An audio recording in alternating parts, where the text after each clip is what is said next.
Hello from Brunswick, Maine, and the beautiful campus, Bowdoin College. We are here today to explore and check out some amazing things.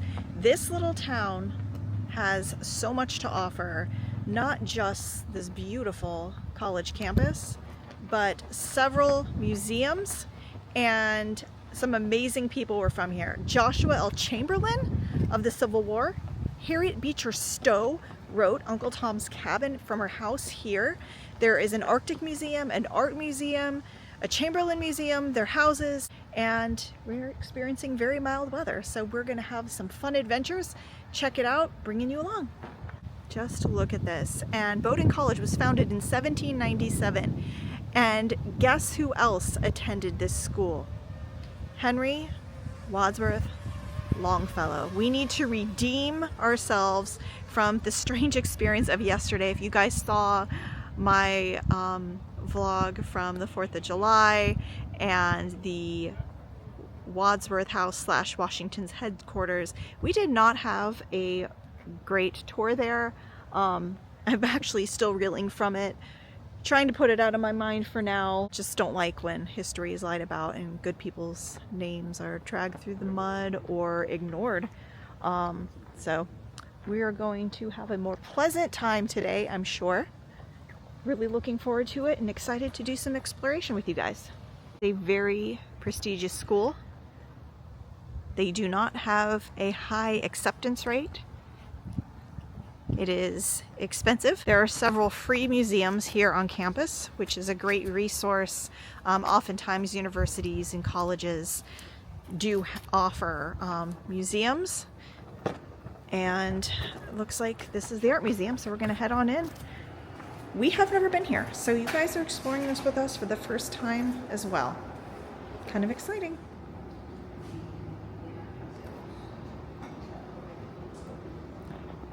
Would have liked this. Assyrian reliefs from Nimrod.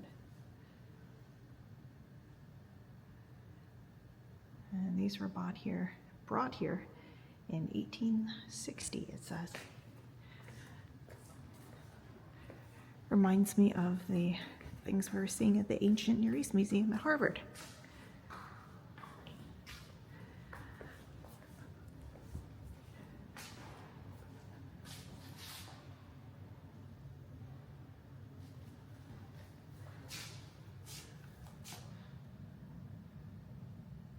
Mesopotamian, Iraq 883. That's crazy. 2nd century Roman urn. My gosh.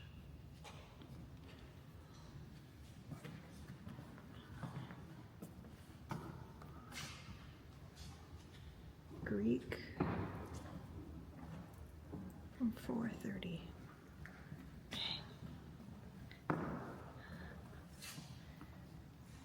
Here's a Roman 1st century plaque of Zeus. This is wild.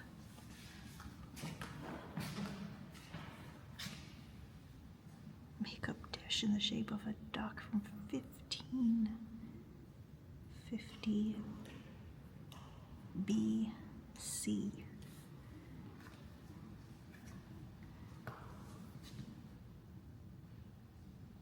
These items are from Egypt.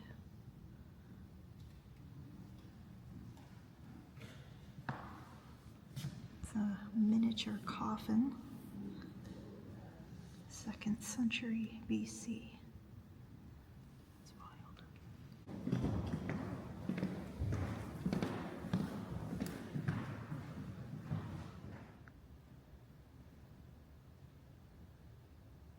It says the Roman writer Pliny the Elder was a great admirer of nature, a sentiment echoed by many cultures in antiquity, featuring works from the collection of the Bowdoin College Museum of Art spanning nearly 2,000 years, from 1300 BCE to 400 CE.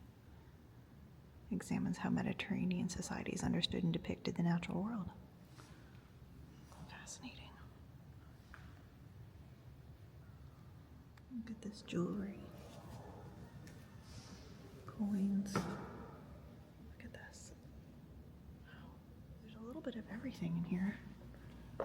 Some photography, modern art, obviously ancient civilizations. Says Currents art since 1875. And this is just a small slice of the beginning of what we're going to do today. Here, that looks amazing. There we go. Poetic Truths. Hawthorne, Longfellow, and American Visual Culture. Oh, there's the scary evil child again. Where did we see this before? Was it the Harvard Art Museum? Maybe I've seen it someplace else. This is Tompkins, Harrison, Madison. The pillory scene from the Scarlet Letter. Of course, you can see there she was made to wear the Scarlet Letter of Shame. Hawthorne had been haunted by the account of a woman who was forced to wear the letter A as a punishment for having relations outside of marriage, considered a sin by the Puritan community. Based his novel on it, and here is a painting based on that, circa 1860. That's amazing. Here is Nathaniel Hawthorne by Eastman Johnson, a friend of Longfellow, who would frequently visit the Longfellow house, the one we were at yesterday. He was a local artist. Is Nathaniel Hawthorne by Louisa Lander, an American sculptor, 1826 to 1923. Different renditions of Longfellow. I really like this one. Longfellow by one Margaret Foley. This was done in 1866. You know, I'm still stuck on this incredible painting. Where I cannot remember where we've seen this before, but you know, it really captures. Nathaniel Hawthorne was from Salem, Mass, and it really captures the vibe and sort of the spirit of the area and the time so beautifully. The lighting is particularly incredible. Wow. This is an engraving illustration from Longfellow's poem Evangeline by James Fade, Scottish, done in 1854. Pretty. This is by Robert S. Duncanson. It says African-American artist Robert Duncanson became one of America's best-known landscape painters in mid-century, finding patronage in Cincinnati, Ohio, with its strong abolitionist community. He was careful not to draw attention to his heritage as a man of color. His light-filled picture, one of several he painted in response to the popularity of the Song of Hiawatha, of course by Longfellow, depicts the little falls of Minnehaha Creek as it flows into the Mississippi River. Minnehaha is a Dakota word for waterfall, and Longfellow learned of them from an 1850 daguerreotype by Alexander Hessler. Longfellow's character Minnehaha lived by the falls, and Duncanson may have referenced her with the figure of a young woman seated in the foreground. You can see right there. It's really, really beautiful. That painting, it looks alive. It looks like it's moving.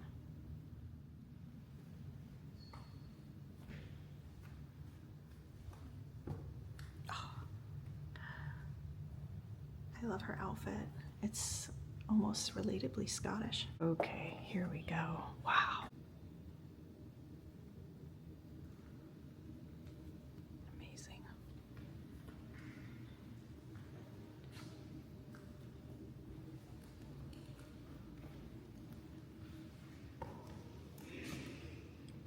This gentleman here is a praying Indian, the Reverend Samson Occam. He was of the Mohican tribe, became a congregational minister. It's Caleb and his cousin. Senior resemblance? Kind of, actually. This is the clever little Madison. Huge, huge fan. And this is a freaking Gilbert Stuart, so yeah. Can't wait to talk to you guys more about the dudes from Virginia. Sometime in the near future, we'll be heading there and checking out everything in their footsteps. No, seriously, Madison is Caleb's cousin, like so many times removed, but it's actually very easy to trace and comes from a line that is not that far away. It's really cool stuff. And his Montpelier plantation in Orange, Virginia is pretty amazing. Well, if it isn't the man of the hour around here these days, Mr. Jefferson. Looking bra. Another Gilbert Stuart. Also done at the bequest of James Bowdoin III.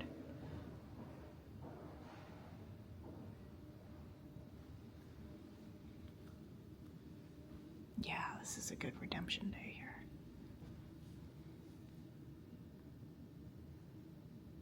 He's sitting there thinking about everything that he's done. The declaration that he wrote in this country that he helped to form. And he looks satisfied, as if to say, well done. He was a very kind and brilliant man.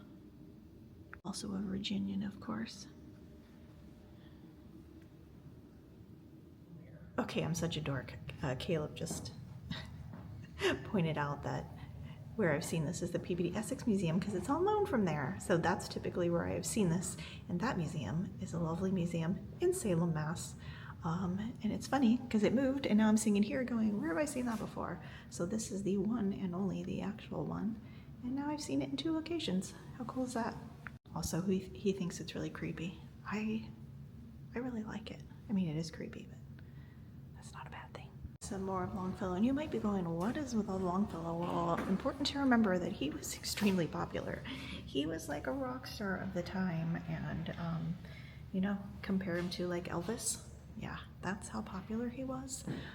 So of course he would have had his face on a lot of imagery, art, collectibles, and things like that. One last look at this amazing gallery. Wow.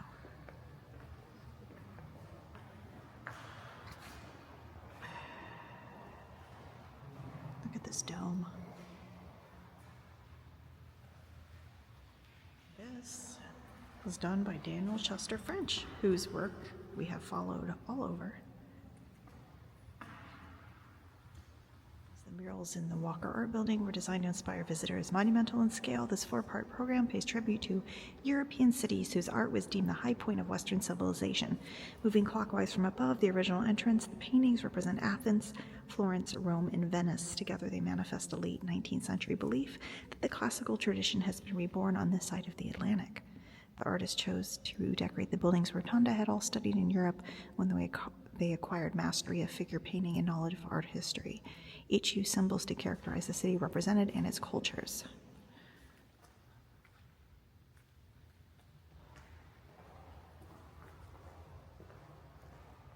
Wow. I figured that would be good. I didn't know it was going to be that good. It's not a huge museum, but it's enough that it's definitely worth... Whoa, there's a squirrel like right in front of me. Definitely worth checking out. I mean, you saw, those are some genuine treasures, so. And for free? And in a beautiful town on a nice day? Heck yeah! I hear even now the infinite fierce chorus, the cries of agony, the endless groan which through the ages that have gone before us in long reverberations reach our own. Here is a lovely memorial, and it says, honored here are all the Bowdoin generations who served when our country called, and these who fell. So they have their own little war memorial. It's really lovely.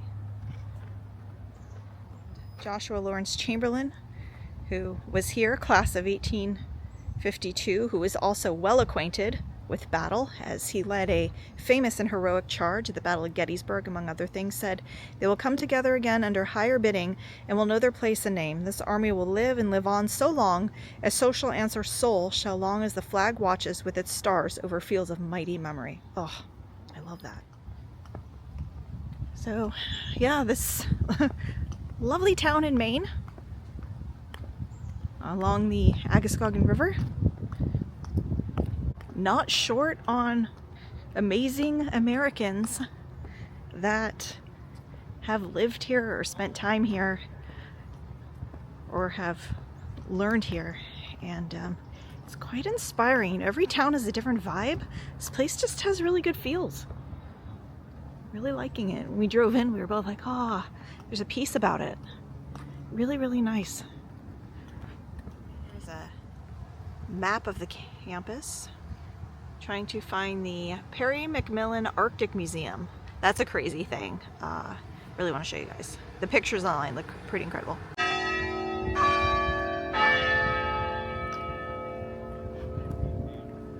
I'll tell you what, the temperature is perfect.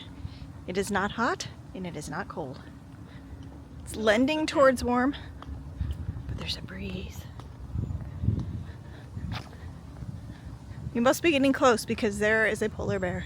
We're finding out it's a pretty good sized campus too. We're having a hard time finding the Arctic Museum. Apparently they have the polar bear over there, but that is not where the museum is, but I'm determined to find it. It's about these two guys that went on a very early expedition to the Arctic, and they brought home cool stuff with them that would have been extremely exotic for the time. Okay, evidently it's confusing on the maps because they were in a different location. This is the new one, but the signage didn't change, but here we are.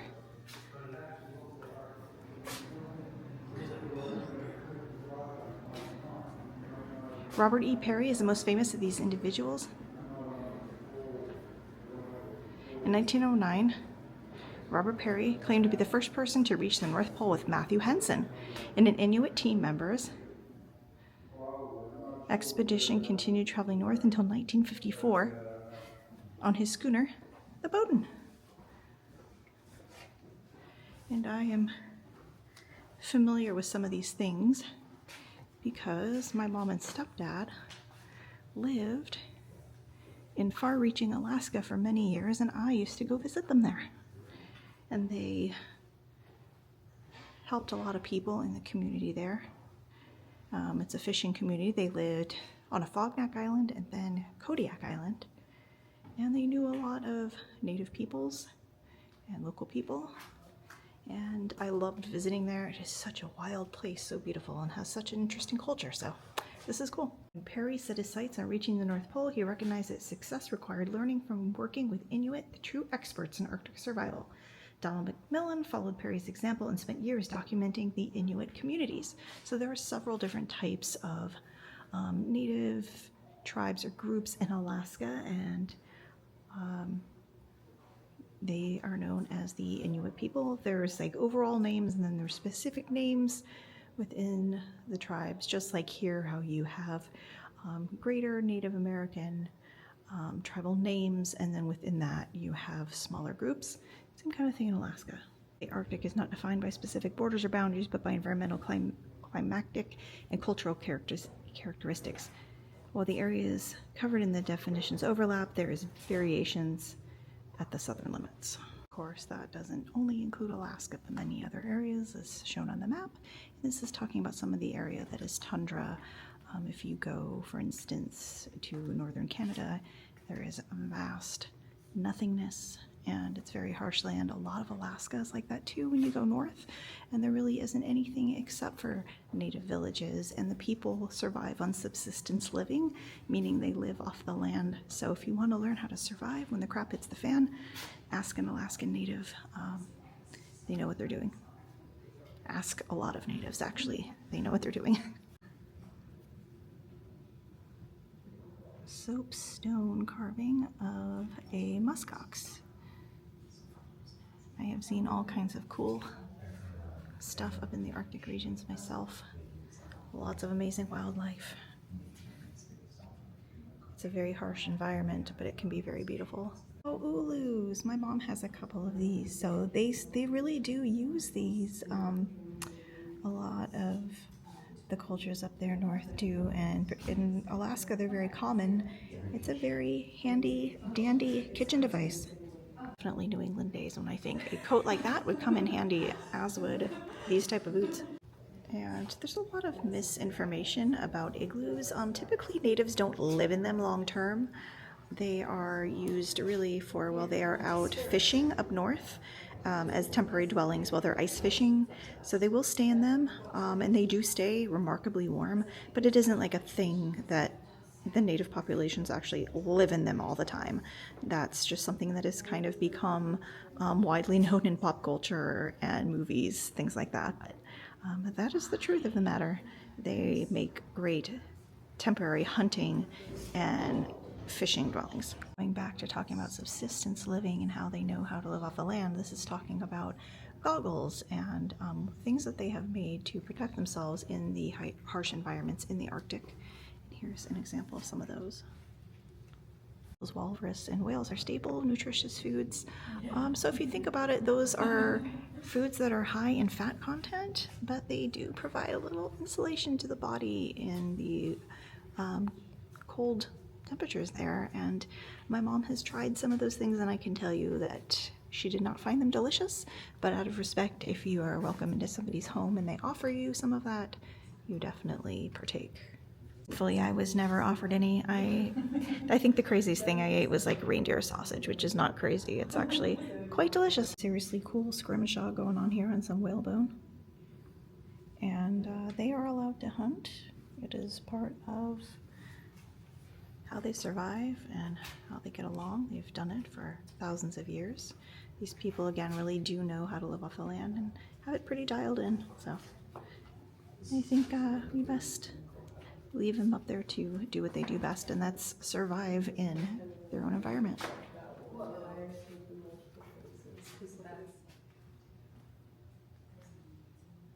On up to see what else is in store here at the Arctic Museum. There's the exhibit is on textiles mostly, it looks like. Look how groovy this dude is. This is interesting. This is featuring artists who make cloth and textiles. Most of them, or I think all of them, being a native themselves, kind of honoring traditional styles while making something that people can still appreciate today. Some very vintage women's boots out of Greenland from 1947, made of sealskin. Very warm. Mucklucks, 1865 sealskin. Wow, that is very cool. And believe me, most people in Alaska to this day still wear mucklucks. Maybe not quite made like this, but they definitely wear mucklucks. You want them in that environment. I am a girl who loves handbags. If you ask anybody, they'll tell you I probably have way too many. I do not have a purse like this.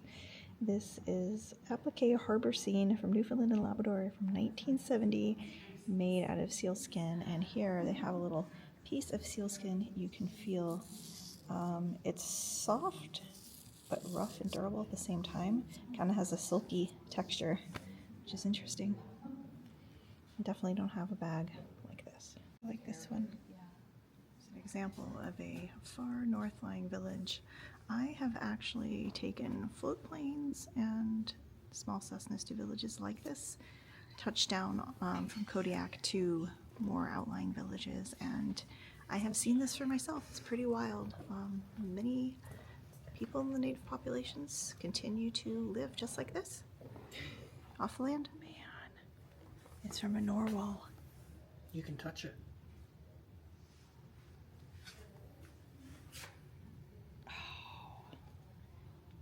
Yeah, it feels like tusk, just like any other tusk.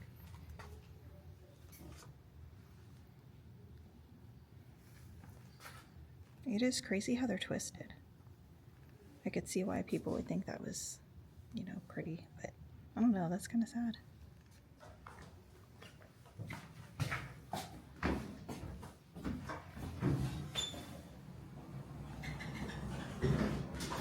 Well, this was very different for New England.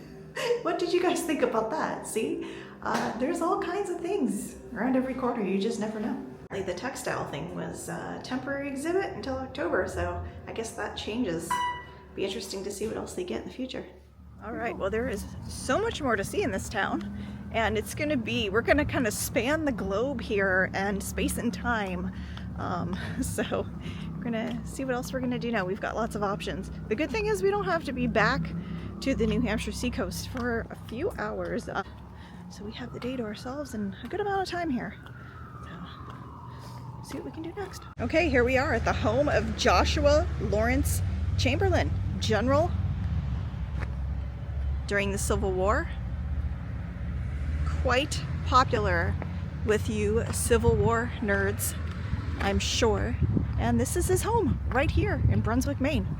He also was a politician, became governor, I think senator. We're gonna see what the house tour entails, and I'm not sure if we're gonna do a tour or not, but we're gonna check it out. Well guys, I had about 10 minutes of video in which I explained to you why we did not do the tour today. I walk over to the Joshua Lawrence Chamberlain Memorial Statue right across from the house and explain to you about his life, his significance, why he should be remembered, how great he is, so on and so forth. But for some reason, that video is missing. So we will have to come back when we do a house tour and visit his grave, and I will fill you in. Chamberlain is a fascinating man with a story that needs to be told. It basically boiled down to time today, but we will be back. Right down the street and around the corner from Joshua Lawrence Chamberlain's house, here's the home of Harriet Beecher Stowe. She lived here from 1850 to 1852, and this is where she wrote the landmark novel, Uncle Tom's Cabin.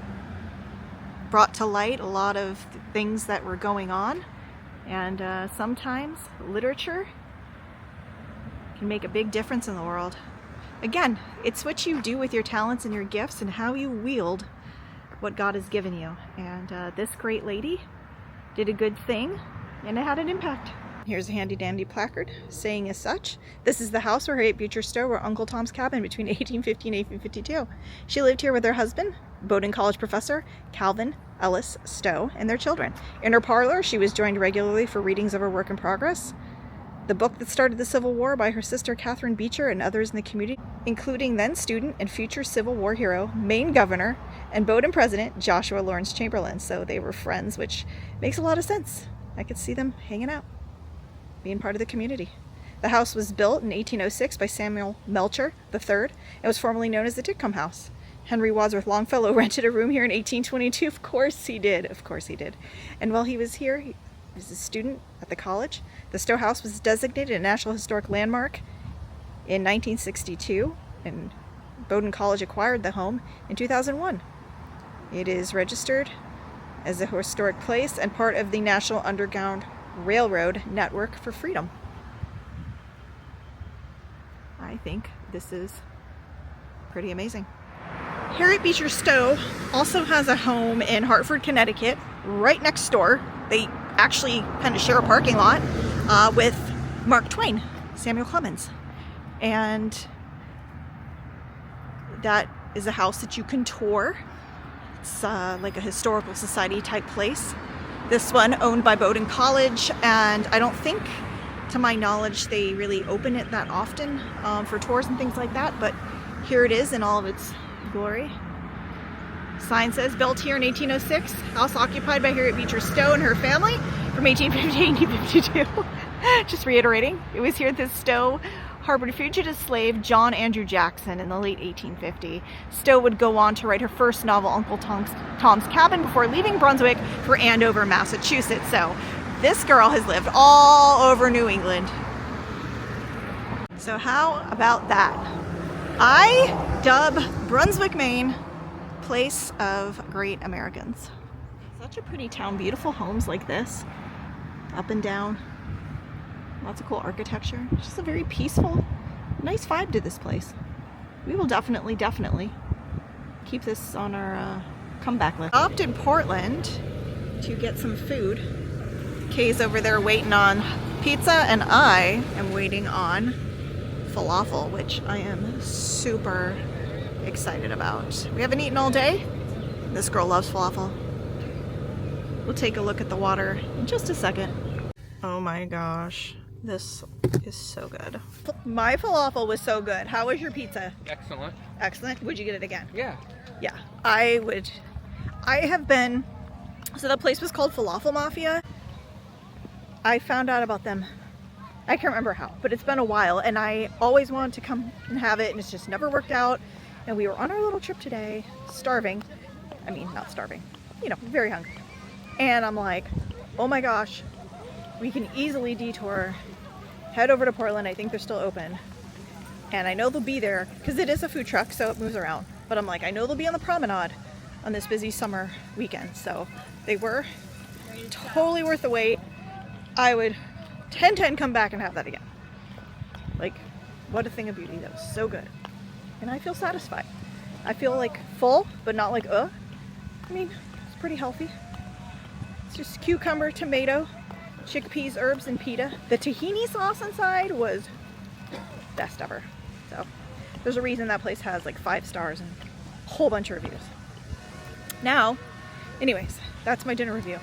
We are taking a little after eating stroll along the water. We do have to go soon, but here comes, and this is something we would like to do at some point.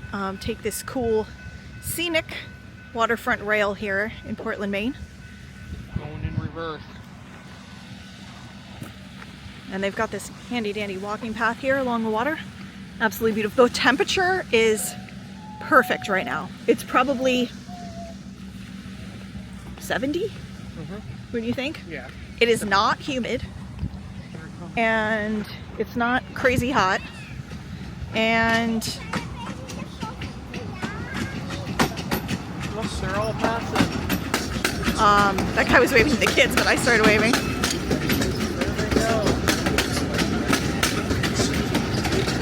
There we go, I got some waves. That is so cool! The Maine narrow gauge. That is a lot of fun. So I need to spend more time up here. There's, you know, adventure yet to be had. But yeah, so the temperature is absolutely perfect. Dinner was perfect, hit the spot. We wanted something quick and accessible and awesome that you can come down here, and these food carts are usually here. There's like a gelato place and an Asian fusion place and a Mexican place, and so something for everybody. Pizza. Caleb loved his pizza. I loved my falafel. So this is great. And again, it's absolutely gorgeous out. Definitely has the Portland fish smell, if you guys remember from our downtown walking tour video. I was commenting on the smell. It's kind of hit me again, but par for the course on a summer day at the beach, right? Is Fort Gorgeous, named after Sir Fernando Gorgeous. It is a replica of Fort Sumter. It's kind of crazy. Really been wanting to go to Charleston, South Carolina. Not in the summer. Not in the summer. We enjoyed our time in Savannah, but even in early April, that was a hot tamale, man. A roasted, broiled, boiled hot tamale. So I think the off season would be a great time to go back to the southern states. But Charleston, it's been a very, very, very long time. It's definitely on the list. So much history. And we can see the actual fort that our New England one here was modeled after. So that would be fun. Problem with good old Portland, Maine. See up there? I was gonna go up there and get a nice view. Sadly, there's a homeless person up on the hill, so we will not be going that way. I will just take you. And there's like poop bags around, and yeah, that's the thing. That is the thing with this area.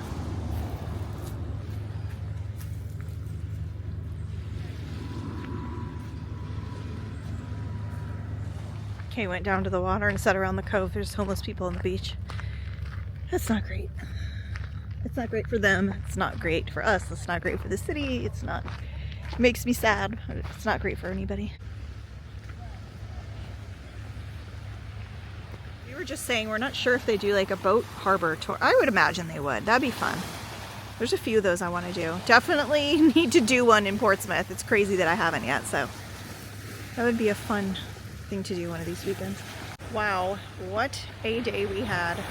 I hope that you guys enjoyed this as much as I did, from famous American authors to political figures, war heroes, museums, beautiful coastal Maine towns. We did a lot today, didn't we?